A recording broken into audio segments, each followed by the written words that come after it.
Welcome back. We're all set to start with our first session on empowering farmers through inclusive innovations. Mechanization, high-yielding variety seeds, and irrigation brought the green revolution in India.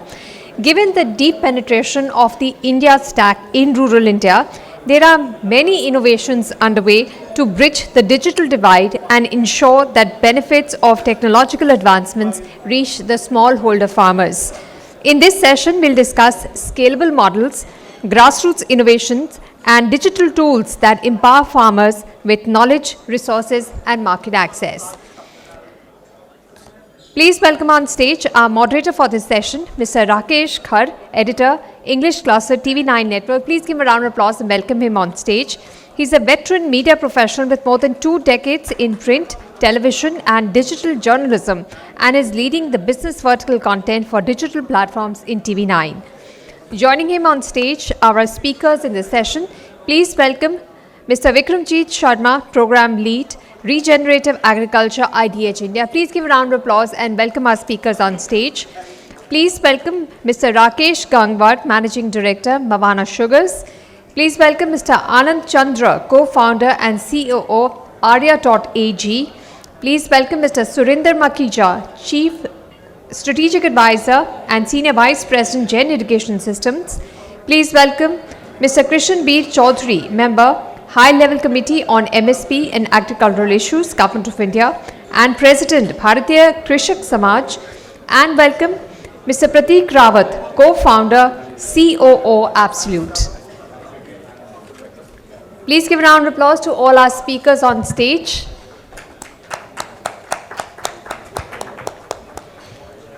I will request the moderator for the session, Mr. Rakesh Khar, to please initiate and steer this discussion. Thank you for the laudable introduction to each and every panelist. Good afternoon, everybody. Am I audible at the end? And may I request that everybody sits down, please, at the back. We love you talking, but on the seat, please, at the end. May I request at the end, please settle down. I think they're deeply engrossed in a conversation, not able to hear me. Anyway, I think let them be. Thank you, ASSOCHAM, and thank you, Tanuja, for inviting me to moderate this panel. It's extremely valuable panel. The choice of speakers is indeed, superlative. I would say that it represents the cross-section of the sector, both from the industry perspective, from the policy perspective, and from the technology and the science perspective. So we have everyone here, and I do hope and pray that it comes out to be a very, very interesting, engaging conversation. The only challenge we have is time, because we had about an hour or so which got cut down because of the overrun from the earlier sessions. So I expect and request each panelist to be very, very short. I'll just do a kind of a minute of an introduction so that I cut down on my own piece to begin with. We just heard Mr. Ramesh Chand from Niti Aayog. He's a technocrat wearing a policy and a babu's hat at the topmost level. So obviously he was extremely bullish, which I partly agree, partly don't agree. Because India has done well in the last few years on agriculture, that goes without doubt. But the inherent challenge about Indian economy, I call agriculture the paradox piece of the Indian economy. Its share in the GDP is constantly on the fall, even if the base is rising. And at the same time, the contribution to livelihood is also on the increase, especially post-COVID. What has happened is that the share has grown up. So in that sense, it's a paradox. So the challenge, rightly identified by ASSOCHAM, is to move from paradox to a paragon. So agriculture becomes the cornerstone of the entire Indian growth story. I agree with Mr. Chand when he says that we at times get confused by design or by policy or by not being completely, so to say, seized of the opportunity that agriculture is. Between manufacturing and services, we tend to lose the power of agriculture. For foreseeable future, for the next few and many more decades, I do see agriculture as the key pivot. Of course, we'll have to work in reinforcing its key pillars so that it comes to its true potential. I'm happy, that ASSOCHAM has looked at agriculture from a slightly fresh perspective, which is technology, because agriculture has always been on the radar of policymakers. It has also observed a flip-flop on reforms for whatever reasons, because to my mind, agriculture is an extremely political, it's a politically hot potato, so it has to be dealt with a lot of sensitivities. And to make matters worse, globally also agriculture is going through a churn. There is the climate challenge, there is the trade, tariff, and also deglobalization push. And we all know that Indian and US trade talks are slightly stuck because agriculture is one of the sticking points, as I can call it. So happy to pivot away. Agriculture is all about people, policy, processes, and then this final pivot to technology. So the theme is inclusion and innovation. I am adding, ASSOCHAM, with your permission, another piece to it, impact. Because somehow we have observed that agriculture continues to be on the policy radar, but impact is a challenge. There is not consistent quantifiable impact points that we need to observe. Agriculture at one level has been a beneficiary of what I call the entitlement politics, and it needs to move away from entitlement to empowerment. That's where most of India's agriculture is able to stand on its own feet, rise to its full potential. So that's my limited, very short introduction. And so I call upon all the panelists to try and, do an introductory piece on these 3 points. Inclusion, innovation, and impact, using technology as a prism, using the new business landscape as it is shaping as the core prism. I invite first Vikramjeet, who is sitting next to my left, to speak. No order except for the fact that he's sitting next to me. We'll keep it very short, about 90 seconds to 2 minutes, depending upon what you want to say. And post that, I'll get into domain-specific applications, and possibly we'll have a roadmap at the end of it. Thank you for your attention, and all over to the panelists. My first panelist, Vikramjeet, young, and I guess a domain expert who brings a lot of scientific temper to it. Thank you, Rakesh. I wouldn't qualify myself as an expert, but thanks for calling me that. Hi, I'm Vikram. I lead the Regenerative Landscapes program at AgriTech. It's a global non-profit based out of Netherlands, and we run our programs in MP and other states.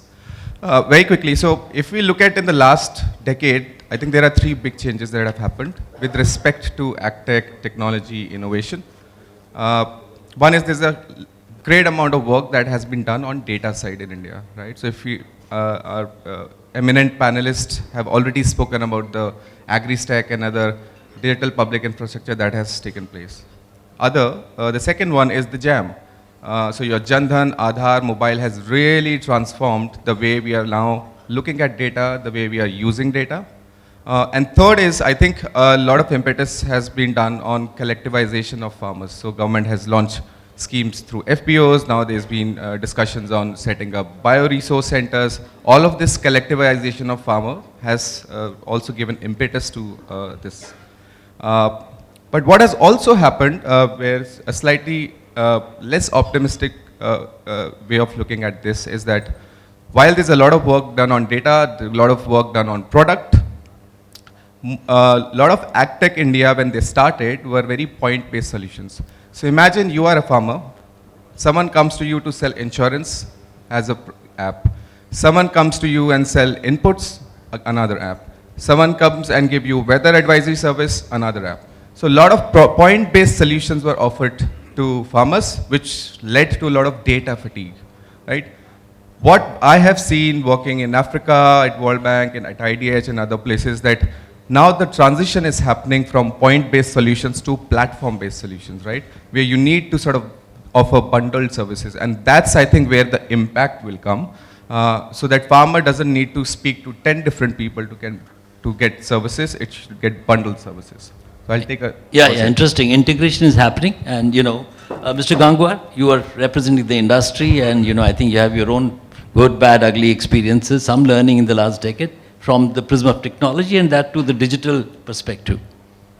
Thank you, Rakesh. Thank ASSOCHAM also to invite me as a speaker. Before I start, I must tell you my journey in agriculture. I was born in a village near Bareilly, UP, in a farming community. And my first pick was with my sister while chewing a sugar cane at the age of 2 years. So agriculture started from the village itself. And let me tell you, the journey started and I did my education from Pandaga University, agriculture again. My father was in Pandaga Agriculture University. And after that I joined sugar industry with DCM Shriram Dorala. Then after that I switched over to DCM Shriram Consolidated Limited near Lucknow, Hardoi and Shahjahanpur. Then for last 17 years I have been working with Mawana Sugars. The factories are located, all three factories are located in district Meerut. So with my experience of more than 50 years, you will be surprised I am saying 50 years. The agriculture is a very complex subject. It's not easy to understand. Farmers know everything, let me tell you. The problem is not with the knowledge. The problem is they are struggling with the manpower. They don't have the resources. We used to carry a lot of surveys and let me again tell you that this is a smart agriculture conference, and I differ with N.K. Agarwal ji who mentioned that farmers are not smart. Farmers are really smart. I will give you an example.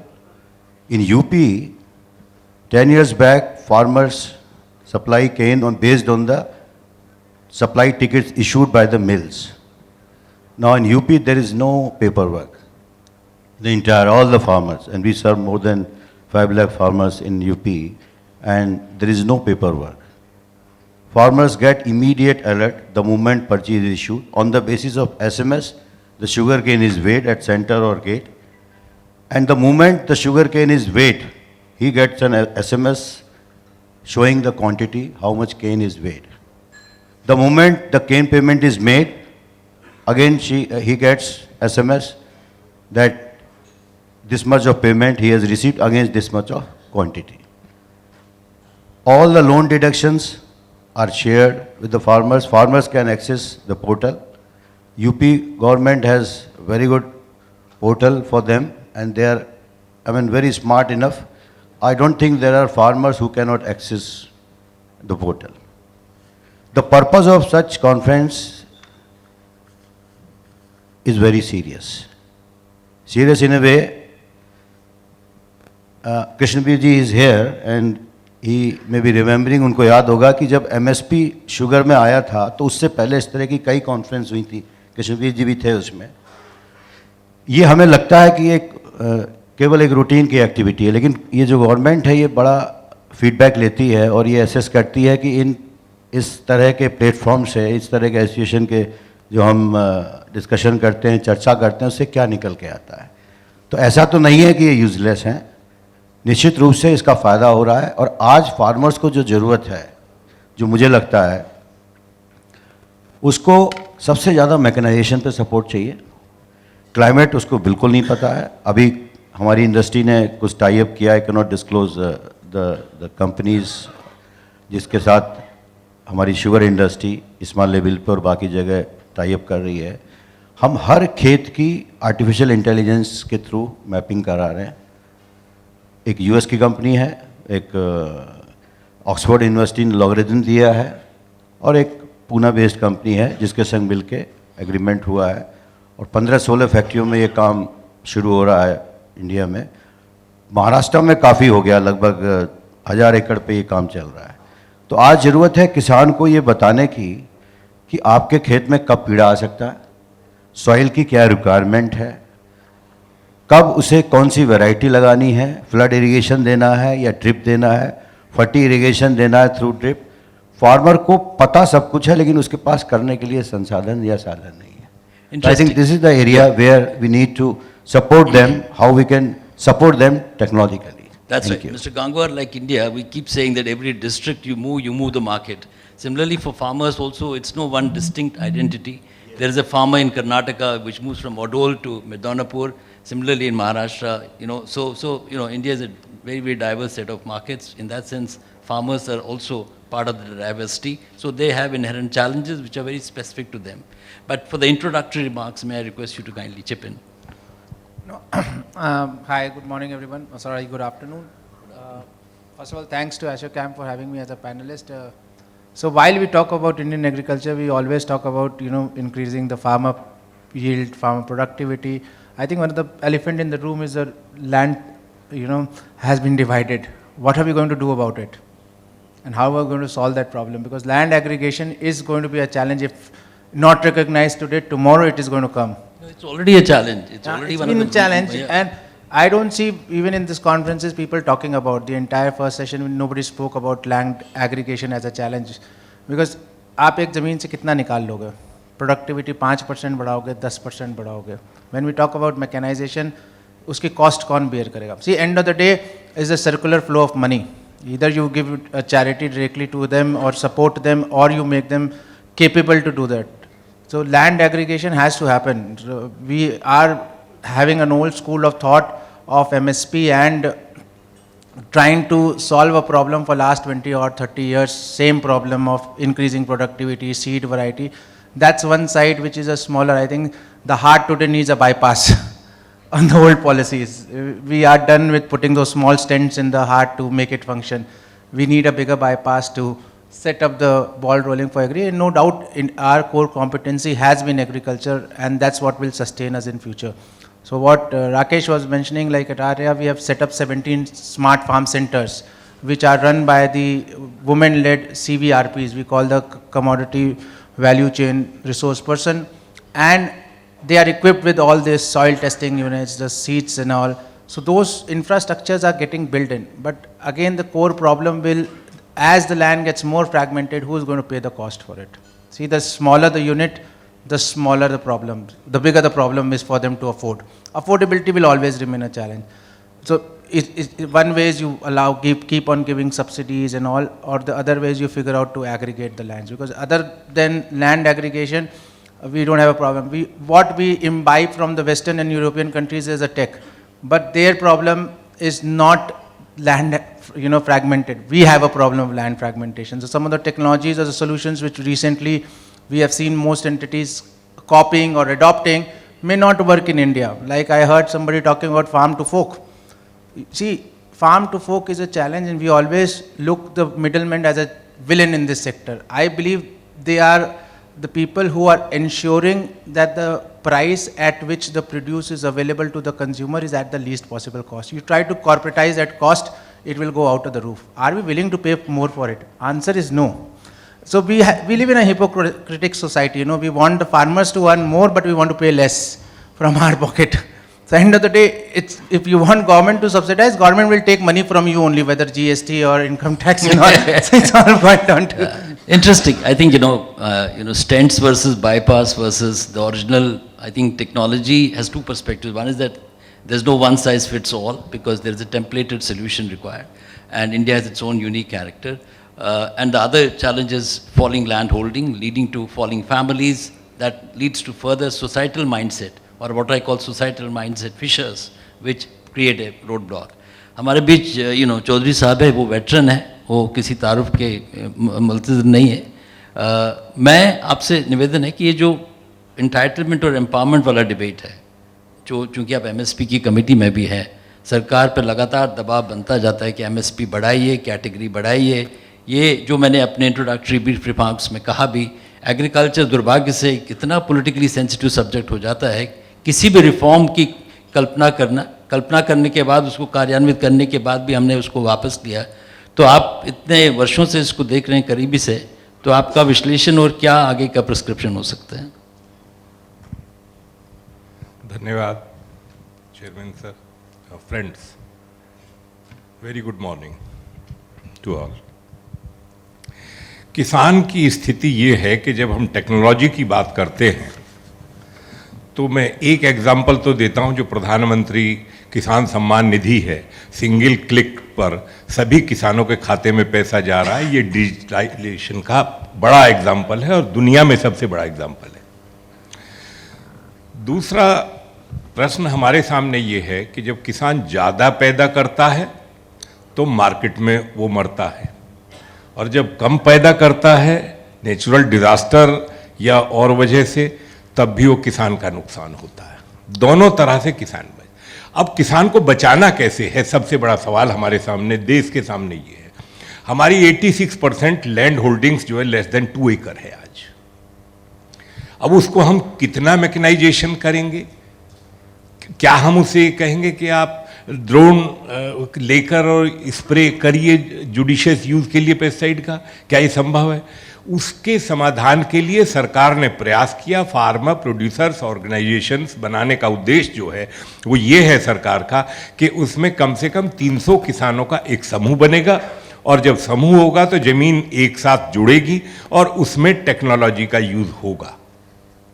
Seed की quality कौन सी है उस field के लिए, irrigation कब देना है, micro irrigation देना है, फ्लड इरिगेशन नहीं देना है, ये सारी चीज़ें उसमें एफपीओज बनाने का उद्देश्य है। और इसके साथ ही साथ पोस्ट हार्वेस्ट टेक्नोलॉजी जो है, और जब तक उसमें ग्रेडिंग, पैकेजिंग और प्रोसेसिंग में नहीं हम करेंगे तो उसमें बेनिफिट जो है किसान को नहीं जाता, उसका शेयर होल्डर बनाने के लिए सरकार का प्रयास है। तीसरा संस्था जो पैक्स है हमारे यहाँ कोऑपरेटिव सेक्टर में, जब से कोऑपरेटिव मिनिस्ट्री से अलग से बनाई गई है तो बहुत बड़ी तरीके से इस पर काम किया जा रहा है। देश में 67,000 पैक्स हैं और उनकी कोशिश ये है कि सबको सिंगल कंप्यूटर ऑपरेशन पर जो है हम उनका जो काम है पर डे का वो शाम को देखा जा सके। उनमें सुधार की आवश्यकता है। हम क्यों कहते हैं कि कोऑपरेटिव मूवमेंट फेल हो गया? इसलिए हो गया था कि सहकारिता का सरकारीकरण कर दिया था प्रदेश सरकारों ने, इसलिए फेल हो गया। जब हम बात करते हैं गेहूं की और धान की, हमें एनर्जी की भी ज़रूरत है, हमें सोलर की भी ज़रूरत है, हमें बायोमास की भी ज़रूरत है, क्योंकि सॉइल की जो माइक्रो न्यूट्रिएंट्स की डेफिशिएंसी हो गई है उस वजह से प्रोडक्टिविटी ग्रोथ जो है वो नहीं बढ़ पा रही है। एक ही आरोप लगता है कि साहब चाइना की प्रोडक्टिविटी इतनी है, यूएस की इतनी है, भारत की इतनी है। उसका प्रश्न ये है कि हमने केमिकल साइंस मॉडल को अडॉप्ट तो किया, लेकिन जो डेफिशिएंसी सॉइल में आ गई वो हमने पूरी नहीं की। हम एक ही रास्ते पर चलते रहे। फसल को बचाने के लिए इस देश में एग्रोकेमिकल सेक्टर का भी बड़ा योगदान है। अब उसका सही तरीके से सदुपयोग कैसे हो और किस समय उसको प्रयोग किया जाए, ये सवाल है कि स्प्रे कब करना है, कब आवश्यकता है, जब अंडा है फसल में या जब वो कीट बन के बाहर आ गया। जब कीट बन के बाहर आ गया तब ये छोटी सी बात हुई मैंने टेक्नोलॉजी से संबंधित डिसाइसिव बातचीत है, एक्शनेबल इंफॉर्मेशन की आवश्यकता है रादर देन जेनरिक इंफॉर्मेशन। मैं निवेदन करूंगा मखीजा जी से, you are an expert in that space in actually irrigation. अभी रमेश चंद्र जी ने बड़ी अच्छी बात कही कि एग्रीकल्चर में दो तारे क्लाइमेट का असर पड़ता है। It contributes to the climate challenge and it also gets impacted by climate. So irrigation is a key input and you work with such a large group. So, may I request on your drawing and how do we look at reimagining irrigation from a perspective of agriculture 3.0? Thank you, Mr. Chairman. Good afternoon. The subject of this conference is innovation. That's right. In my view, when we dovetail science and technology and create simple solutions for the benefit of, let's say, the farmers here, that is what is called an innovation. The most common innovation that we have is in this box. Science and technology has made it possible to have a cellular phone, but the apps are innovations to make the use of this device most useful and most productive, and to reach most of the people who hold this device. Now, similarly, in case of agriculture, we have to identify what are the challenges. This morning, Dr. Chand had said that our GDP, the current rate of growth in agriculture is 4%, whereas the 4.5 yeah. Anyway. And our demand for the food material is only 2.5%. So we are not facing any, let's say, challenge on but that. If I may say so, it's linked intrinsically to random imports and exports. So we don't have stability. No, I'm on a different plane. Yeah, I'm just. You see that sense of security can be very short-lived. Absolutely. The biggest challenge that we are facing today is the climate risk. And in wake of the climate risk, unless we mitigate and find solutions through innovations, and innovation need not be very high profile as such. then we are on the right path. For example, let's say last year the farmers from Punjab complained that due to the preheat, the crop yield has gone down by 5%. That's right. No, this can happen anywhere. So how do we kind of mitigate that, how we overcome that? That is one of the reasons why we are here. Now, innovations can be in the form of, let us say, simple solutions. But the entire exercise is to produce more with lot less, not produce more with less. The entire effort has to be to produce more with lot less, and that is the enterprise. Whether we do it by using methodologies, by equipment, by drones, or by simple solutions.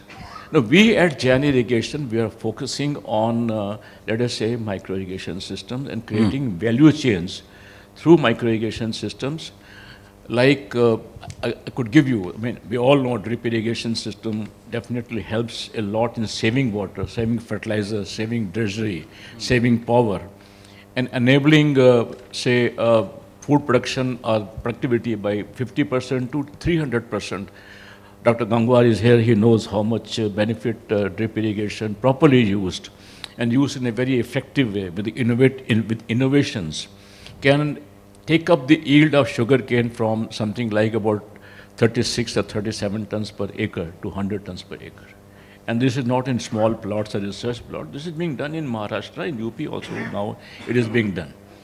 No, the science lies in changing the crop geometry, using a drip irrigation system, using a fertigation system, which is the most critical aspect of, let us say, micro irrigation system. And to know when to irrigate, how much to irrigate, when to fertigate, how much to fertigate, and what to fertigate with. No, that's, I think, common knowledge, but at some time or the other, the policy makers, the industry has to hold the farmer's hand to give them the necessary knowledge. Not merely, we can't be a simply tom-tom shop manufacturing a drip irrigation system and not assisting the farmer to get the maximum benefit out of it. So we also talking about changing crop geometry, using healthy planting material. For example, at Jain Irrigation, we are producing about something like 20 crore tissue culture plants of different crops, 200 million plants. Banana, strawberry, even now sugarcane also is one of those. So when we have a healthy planting material, we have a proper irrigation system, a fertigation system, crop monitoring device, then I think we are in for the theme of producing more with lot less. I give an example of, let us say, sugarcane. It can happen in any other crop. So in case of sugarcane, the use of water per ton goes down by about something like 7 times. Interesting. Mr. Makhija, we need to look at, so to say, aggregating all the best practices for the general good of the sector. There are obviously isolated good practices, but somehow I think in the last 70 years, if I'm correct, we've not been able to aggregate best practices in a manner that they become like textbook for every ordinary small farmer. So, picking up on what you said, how do we replicate those good practices outside of your company and into many more sectors? I'm a great believer of technology, and I believe that this particular device in our hand, but we have to ensure, can help a great deal. Absolutely. So, in that sense, it is decentralized, but there's also need for a centralized official template in terms of the policy framework, which you alluded to. Last but not the least, I think the youngest panelist here is this, and I think, he represents science. And I know we have an ideological quarrel with science. I'm not getting into individual names of companies, but we have been struggling despite some very, very strong, government-appointed committees at the cabinet level in bringing GM here, in looking at some new ways of changing our way of thinking about agriculture. So, your own individual perspectives, and then we'll come to the macro picture, please. Thank you, ASSOCHAM, and thank you. I am honored to be sharing the stage with such learned and veterans of the industry. I represent AgriTech, and we are building a suite of very deep tech-driven, deep R&D-driven bio-inputs portfolio under our Inera brand. Now, when you talk about innovation, Rameshji, we've been working on very cutting edge products. We're doing peptide chain based products, enzyme based products, RNAi based products. However, for any innovation to succeed and for it to be inclusive, any innovation will scale only when there is trust, right? And trust can be built in 2 or 3 ways. One is by either sponsors or by, and the biggest factor in building trust is demonstration. Over the last year, we would have conducted almost over 1 lakh demonstrations, small demonstrations over the last 2 years. And we continue to run one of the largest field trial practices for our portfolio of products. This is across geographies? The Across geographies. Now, however, collectively, when you talk about and agriculture can have multiple subsection and subdivisions of innovation, right, in different fields. However, collectively, right, if I can draw a parallel, right, 5-7 years back, right, mutual funds were not a big thing in India, right. However, the industry collectively decided to promote mutual funds not as an individual product, right, but as a practice. And I think something of that sort is missing. I agree with Vikram, and I also draw parallels from the sugar industry. An integrated approach is needed, which is why we continue to partner with some of the larger names within this room, outside of this room. And I'm sure, just like us, there are other people also innovating on different products. However, collectively as an industry, we need to enable more partnerships and enable more integrated approaches. I think sugar industry, as one of the examples, I think DCM and Mawana Sugars in each of them, they're trying to, once these guys become sponsors, right, the individual, the purchasers become sponsors, there's an inherent trust that is built. And then whether it is agri inputs or irrigation methodologies or any other technologies, the percolation becomes so much easier, right? And I think while as startups, there was a comment made earlier, I think, which talked about startups not innovating enough. I tend to disagree. There are a lot of very, very capable organizations which are doing deep R&D, just like us. And I think there is a lot of latent innovation. However, any company, any startup, for it to succeed, the scale has to come, and the scale can only come with partnerships. The scale can only come with integrated approaches. And I mean, as Absolute alone or as Zenera alone, can I reach 50 lakh farmers in 2 years? Maybe. It will take a lot of capital, it will take a lot of effort. Maybe we can do that. But for order to accelerate any percolation, whether it's on the input side or on the irrigation side, there has to be the institutional framework, and startups, to be factual, is a mixed bag. It has some great stories, but it doesn't have so many great stories. But the industry aggregation with mutual funds sahi hai, is a good example about templating some good practice. My worry is that we are unable to truly translate good practices across sectors. I'm now, we don't have much time, but I'll have one more round. I'll just come to you, sir. We have this constant debate between Vikram, on this sustainability versus growth. Not just in agriculture, it is across sectors. We want India has to grow at a certain pace. It needs some amount of fossil fuels. It also needs to, move and pivot to non-fossil. Similarly, in agriculture, Mr. Rameshchand also mentioned that suppose if we take the path of purely going by the textbook of sustainability, then, the levels of growth might come down. Is there the need to really strike the balance, or you think, we need to be on the front foot and, so to say, forget for some time purely about the sustainable textbook?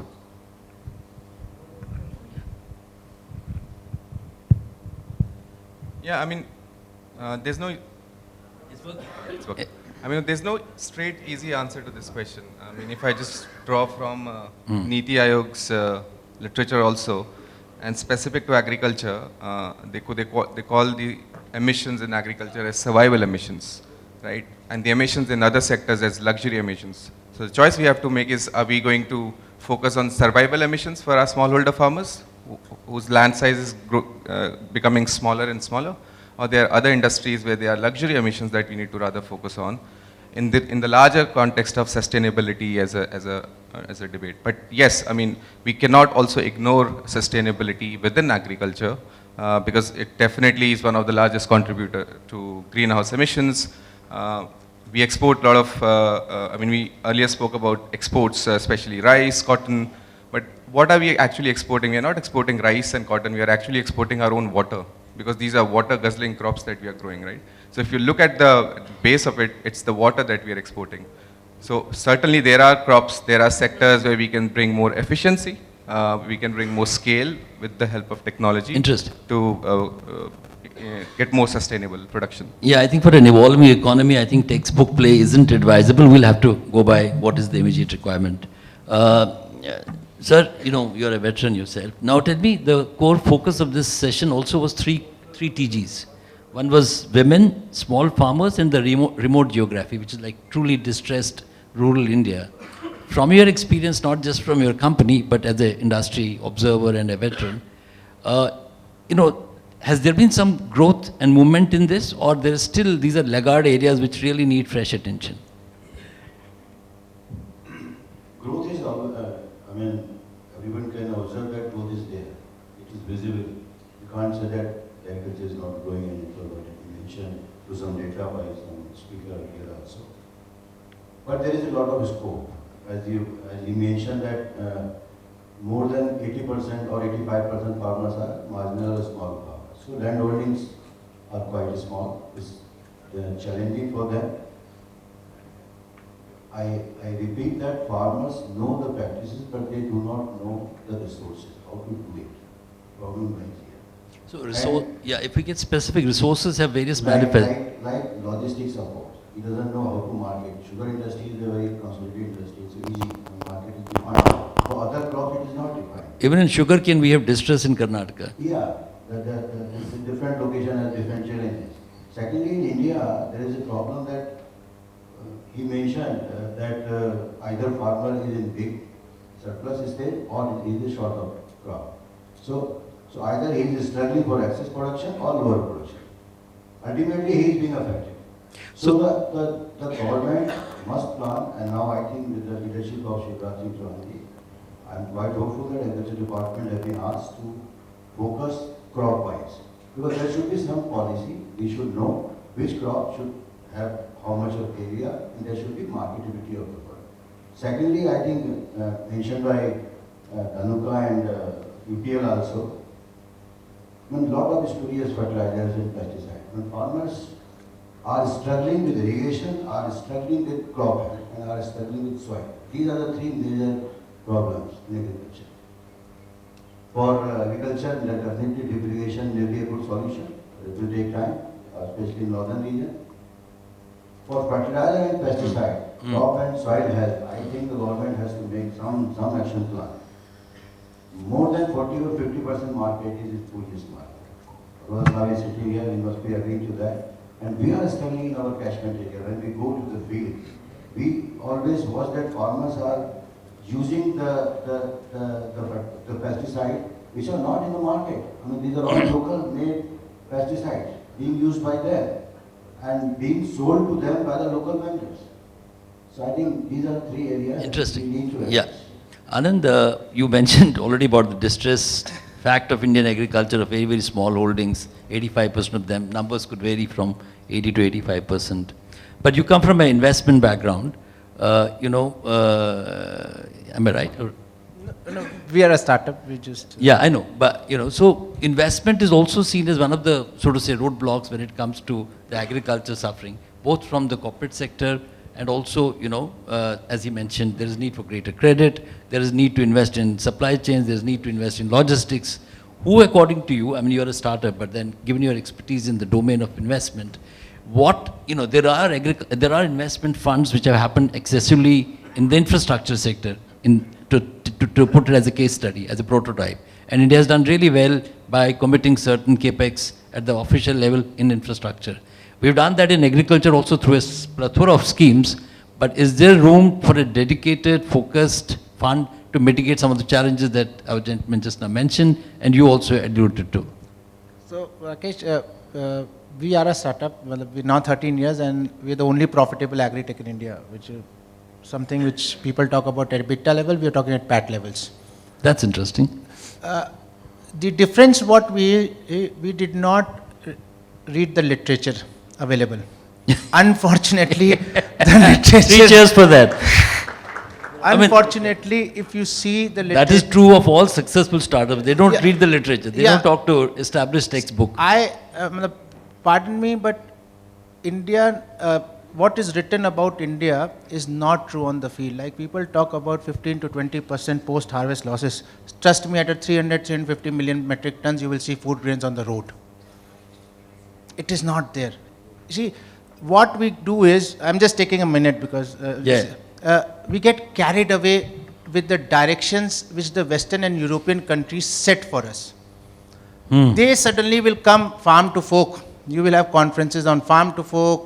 We will have spent so much energy there. Then they will come on traceability. Then the new panacea which came in the market was blockchain. They are diverting our attention. Trust me. What Indian agriculture today need is that 12th fail movie which was restart. We'll have to start fresh. We are carrying a lot of baggage of understanding which may not be true with us. As you were talking about infrastructure, where did India go wrong? See, 20 years ago, I believe in a similar conference in a hotel, we would have been talking about building infrastructure, warehouse space, cold chain. Why it has not come up? Why has the corporate sector not gone into building infrastructure for agri? They have done for FMCGs, they have done for capital goods. Why not agri? Because government came with the policy, the Grameen Bhandaran Yojana, or the National Horticulture Board with the policy of capital subsidy, where subsidy was given more to an individual or to a lady entrepreneur or to the Northeast than to a corporate. Now you want the corporate to participate, but you want the individual entrepreneurs to participate. How can the both go together? You cannot, see, let us be honest, which we don't, we feel scared talking about this, especially when it comes to agri. It all boils down to money. Money will attract more money. The sector will attract money the day you realign all your policies, run it like an industry, it will find its way. I remember a quote from the Singapore trade minister when this tariff war was going on. He said, trade will always find its way. Unfortunately, what India is trying to do, and I am not questioning the intention or the commitment or even the hard work they are trying to do, I personally feel we are trying to overdo a lot of things.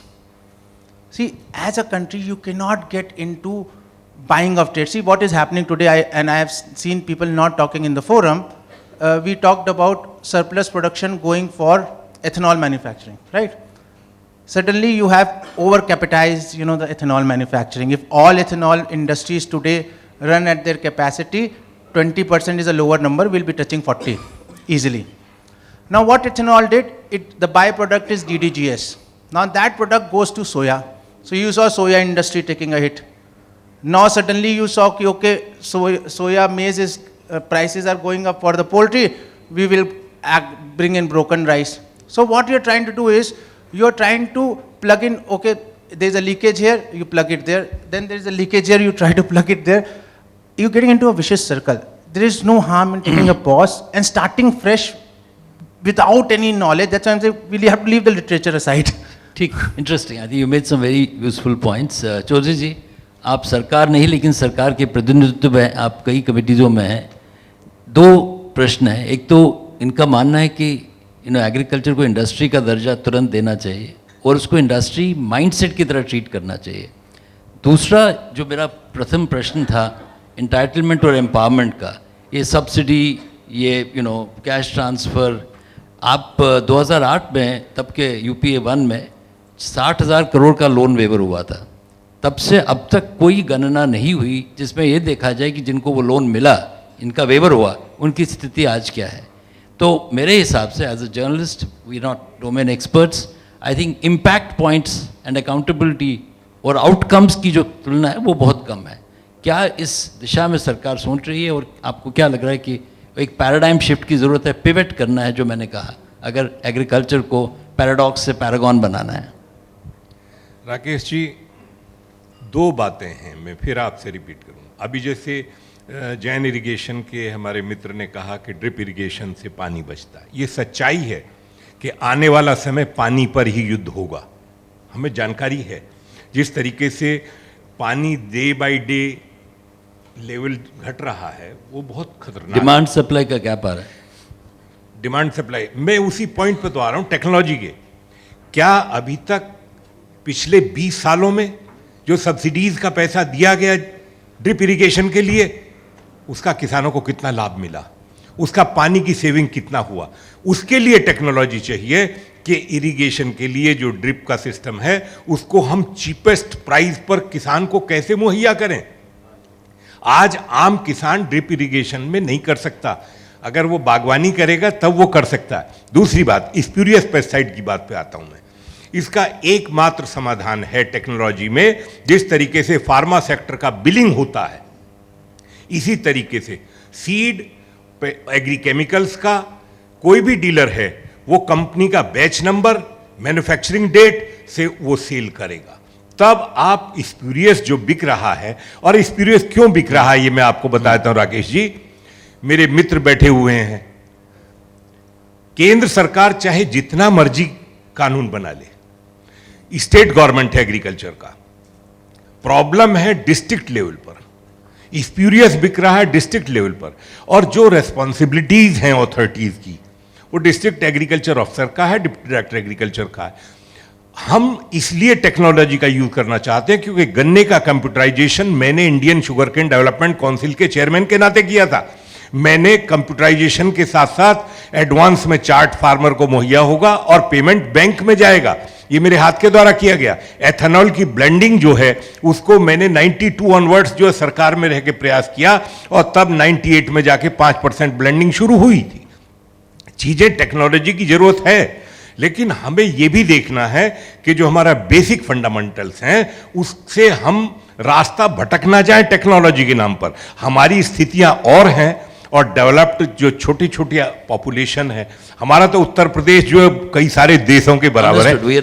एक नई शुरुआत की गई है, 1 district 1 product Uttar Pradesh में। क्योंकि जिस तरीके से विदिशा में टमाटर फेंकना पड़ता है, जिस तरीके से फर्रुखाबाद में और पंजाब में आलू खेत में सड़ता है, इस सब को बचाने के लिए पोस्ट हार्वेस्ट टेक्नोलॉजी की जरूरत है। कूलिंग चेन किस तरीके से हम इकोनॉमिकली वायबल करें, हमें उस टेक्नोलॉजी की जरूरत है।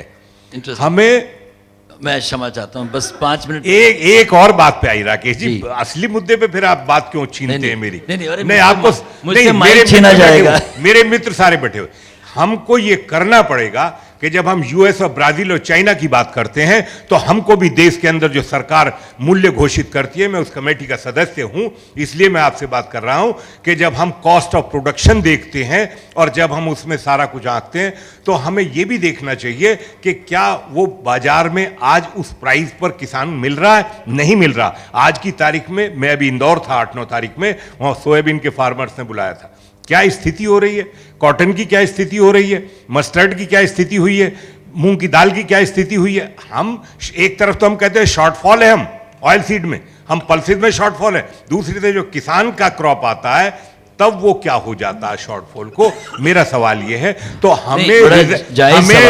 हमें रिजर्व प्राइस सिस्टम को अपनाना पड़ेगा। उसके लिए हमको टेक्नोलॉजी की जरूरत है, मार्केट को खोलना पड़ेगा, और मार्केट खोलते हुए हमें रिजर्व प्राइस को technology. I am 100% with you, I am a voter of market forces. जितना मार्केट फोर्सेस और महिला रहेंगे उतनी दिक्कत होगी। राकेश जी, मार्केट फोर्सेस में कंपटीशन बहुत जरूरी है किसान के बगैर मार्केट, और महिलाओं के लिए जो है दो पैनल ग्रुप हैं, और पशुपालन का बिल्कुल फुर्सत में बात पशुपालन का काम सबसे ज्यादा महिला करती हैं, और उन्हीं के लिए वो लाभदायक है। अभी जो रमेश जी कह रहे थे, सही कह रहे थे कि 2 लीटर है, इसलिए एनिमल ब्रीड इंप्रूवमेंट प्रोग्राम जिस तरीके से हमको करना चाहिए था वो हम नहीं कर पाए। मेरा तो अपना बुल स्टेशन है, मैं आपको बता रहा हूं, मेरे तमाम जेनेटिक ब्रीड्स जो मैं मेंटेन कर रहा हूं। हमें आज जरूरत है राजस्थान को सुधारने की, उड़ीसा को सुधारने की, आसाम को सुधारने की, मिल्क यील्ड सुधारने की जरूरत है। मिल्क की डिमांड बढ़ रही है, मिल्क प्रोडक्ट की डिमांड के पास जाता हूं। I think you pointing to core governance failures which is के लिए हमें टेक्नोलॉजी चाहिए। हां, इधर में टेक्नोलॉजी। तो मखीजा जी, आप finally quick comment on the overall digitalisation and you know the small farmer को कैसे उसको रीच कर सकते हैं 90 seconds my name, because I am really running short of time. Well, as I mentioned earlier, I'm a great believer of science and technology, and that has to percolate to the farmers. That is one aspect. So whatever we do, we have to take the benefits of science and technology, be it drip irrigation or whatever the case may be, to the farmers in whatever vehicle or whatever manner that we want to do it. To mitigate the climate risk is one area, so go in for precision agriculture. And the last is the problem that we are facing, a surplus or shortages, is to make agriculture demand-driven. That's right. Now, that is possible. When you're talking about agriculture stack, we're talking about land holdings, we're talking about regional imbalances and That again balancing aligns as to such. market forces. If demand and supply are well aligned, then we have a resultant product which is efficient, which is process driven. Rakesh, in this country, the agriculture, crop, water, land, power are very emotional issues. The farmer does not change the cropping pattern very easily as such. Yeah, so mindset. But then we can do it. We can. Absolutely. We have to hammer down time repeatedly. Yeah. And we have to demonstrate. Today, in case a farmer in Sholapur gets about 1 crore rupee annual income for 10 acre of pomegranate, or a farmer gets 70 lakhs for 10 acre of banana net income, this has to be shown. This has to be demonstrated. Pratik, this has to be taken away. Last comment from you. You said I'm the youngest. I should be spoken to last. Now you have the final comment because just from my side, one little question. Does the government at the state and the central level, because agriculture is at the cusp, have a scientific mindset to actually finding solutions? Because at one level you're challenging the societal mindsets. Second, you're challenging the economic mindset. And finally, when you bring in an external factor like technology and then science, I don't personally feel that we have that mindset yet in the government to truly host science as a key pillar. But I'm happy to be proved wrong. And we'll conclude with your comments. Well, my answer would be yes and no. I mean, when we talk about AgriStack or some of the other technology initiatives, the government is truly trying to sort of modernize and create frameworks. However, this duality between the central government and the state government, I'm just giving you an example from what we are seeing. On the agri input side, specifically in the biological agri input side, there's a lot of debate around biostimulants and biofertilizer and a policy paralysis on biostimulant, right? Till the time there is, this duality between a center passing a licensing and then it percolates down to state government and so on and so forth. Till the time these regulatory barriers are simplified, right? And the government, in whatever ways and mechanisms, right? It exists in pharma, it exists in some of the other industry. In some ways, we are very protective about agriculture as a subject, right? And that, I think, inhibits a lot of percolation of technology. A rapid framework or something that we do in pharma has to be implemented. The government is trying to do its bit. It's being overprotective. There has to be a simpler solution on easing out regulatory for some of the innovations to percolate is my humble Thank you each and every panelist. I owe a sense of gratitude to you, so does ASSOCHAM, and I owe a sense of gratitude to ASSOCHAM. I think, we are obviously emotionally quite over-invested in agriculture. That brings in the politics of it, and at times, this constant debate about whether politics is overwhelming economics or economics is overwhelming politics. In case of agriculture, we know where the needle is. Thank you, ASSOCHAM, for this lovely session. I once again thank, on your behalf, all the panelists for joining. It's a very, very knowledgeable panel, very, very erudite panel. Thank you. I stand educated. Thank you to all our speakers for coming here and sharing their thoughts. I request all of you to gather for a group photograph in front of the tables.